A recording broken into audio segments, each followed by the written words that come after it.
Alright, so here's the furnace. It's a Bryant, 80% efficient. It's got a very clean install. It's running in cool mode right now. As you can probably tell, you can hear the lines. That's about outdoor temperature. Lines go up and out.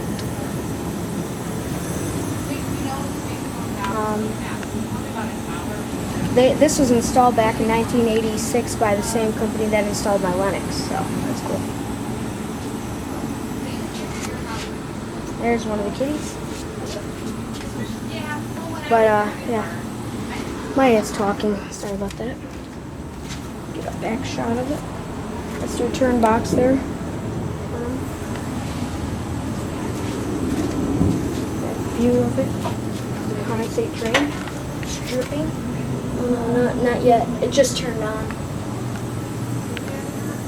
Yeah.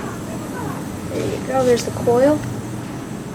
That's that. There's the 2006 Green 50-gallon water heater. Just a second here.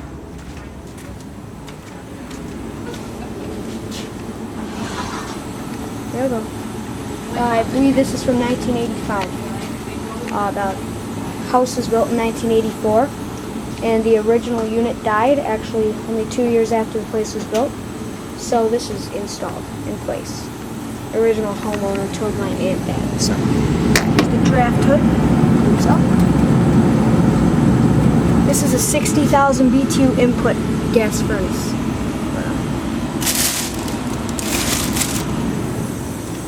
Very, very, very clean install. There's the kitty again. Yeah, we're moving today. Moving stuff in. So the wood paneling will be painted, so yeah, shut up about that. But it's got a 2-ton York coil. 2-ton from, I believe, 1992. 1991 maybe, but that's it. So expect lots more videos of this to come. So as of now, 1985, 60,000 BTU input Bryant gas furnace at my aunt's new house. Thanks for watching.